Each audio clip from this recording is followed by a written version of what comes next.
We begin to talk as friends and even getting flirty with each other over Facebook Messenger. Mind you, there is literally many countries, states and an ocean between us at this point. I was planning a trip back to my old university to visit some friends. However, I told her was different. I explained to her I was moving back to the city for a new job I was just offered. We decide to meet up when I get back and see if there is anything worth saving between us. I had put on my best acting hat and try to seem like I've put our past behind us. However, I'm just as vengeful now as I was years ago. She's finishing up her last year at university and I make the trip back to the USA. I meet Lisa at a coffee shop when I arrive. We spend the entire night together. From her point of view, it really looks like we had moved past our differences and what happened. We could actually work things out. However, I'm not moving back obviously like I told her. I am only stay 2 nights. She doesn't know this. After hooking up a few times and spending 2 days together, without mentioning anything to her about me leaving, I pack my things and get back on a plane back to Central America. I blocked her on all my social media and communication outlets. This time I could only fantasize about what happened to her when I disappeared after she thought I had moved back and supposedly was ready to give our relationship another try.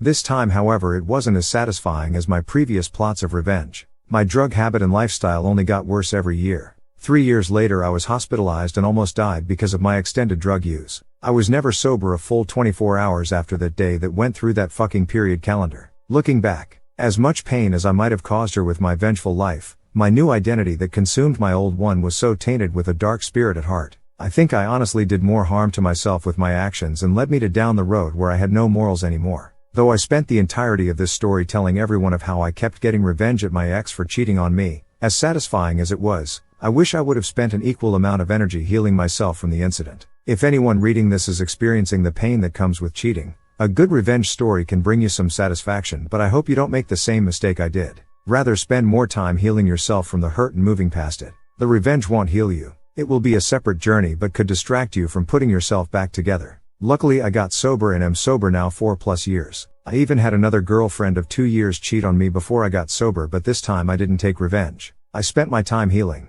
I changed and only focused on myself, and that was way more satisfying than the revenge I got on Lisa for cheating on me. Now I'm married almost 2 years to a woman who is sober, and man do I have a good life. I have a dream job and a dream marriage. Thank you everyone who read this. Sorry if it wasn't well written, I never write like this, but I have never told the full story in detail before and I got a lot out of writing it. Mostly what I hope to get from this is to share my experiences doing horrible things but feeling an immense satisfying feel from it where it's almost addictive. And morphing from generally a good person to a relatively dark evil one. Obviously people have dark moments, but I feel like my personality and psyche has never been the same since that experience. I'm looking forward to any responses to the people willing to read this shit. Written by commenter, TLDR, Op dated a woman a few years younger than him in college, Lisa. Lisa kept a period tracker and kept when she had unprotected sex. While documenting their sex for GF who had fallen asleep, Op saw she had been having unprotected sex with at least 4 dudes since they had been dating. Op's roommate kicked her out. Op decided to get revenge. This started with fucking all 3 of her relay partners, track team, which eventually led to the team crashing. They also had BFS, so Op used this as fuel to say that women are the problem, not him. At this time Op starts going down the rabbit hole with drugs and alcohol. This continued on for a long time, and Op started keeping an item from women that would be identifiable to Lisa for his plan. He would purposely target, own words, girls close to Lisa so drama would be worse, and he would have more ammunition to hurt her. Lisa took a mental health break from depression, and came to Op's house asking for her stuff back. He brought it to her parents and put all the items he had been collecting. She called him crying and he reveled in it. Months later, they run into each other at PT and he convinces her to give it another shot, knowing it's a game. Knowingly holds her hostage. No guy friends, no parties, no going out, all while cheating. They eventually break up. Years later, Op is contacted by Lisa and says Hess moving back to their country for a job. IRL Hess going for a 2-day visit, and basically catfishes her into trying to date him again. They meet up and hang out the whole time. He then packs up and leaves without a word to hurt her again. After this Op goes down a bad road with drugs and alcohol, ends up in the hospital, and has another GF cheat on him. He did not take revenge on her. Op is now married, and has a good job and has, presumably, been clean. He is also aware of how toxic it all is. I think that's everything. Edit 1. Hey everyone. It's been a little over 100 days since I posted this and I've been pretty much astonished at the number of people who read this. I appreciate all the comments even though it was a real mixed bag of responses. It's kinda spread to Facebook and YouTube etc. and it's real interesting how different the sentiment is on each of those platforms. One of the most common questions I've been getting is, have you apologized or talked to Lisa since the events in this story ? And quote. The answer is no.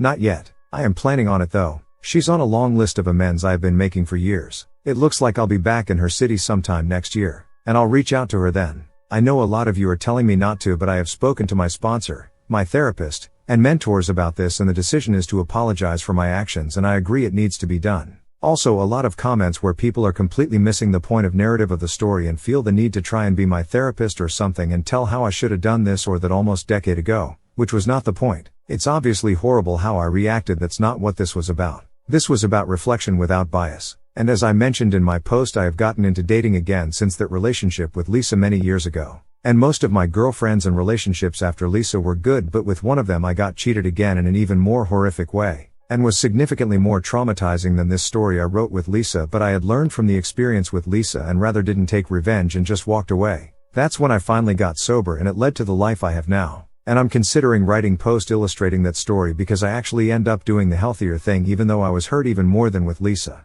The thing that totally shocked me and honestly filled my heart with empathy is the sheer number of men who reached out to me on here sharing their own stories of infidelity and drug abuse, either asking for advice or just to share their own emotions and stories, and I felt connected to people dealing with the things I did back then, and it was so fulfilling to have the opportunity to help these men deal with their trauma in healthier ways than I originally did. But thank you all for your responses, as much as they vary. But generally I think all arguments made below have an element of truth.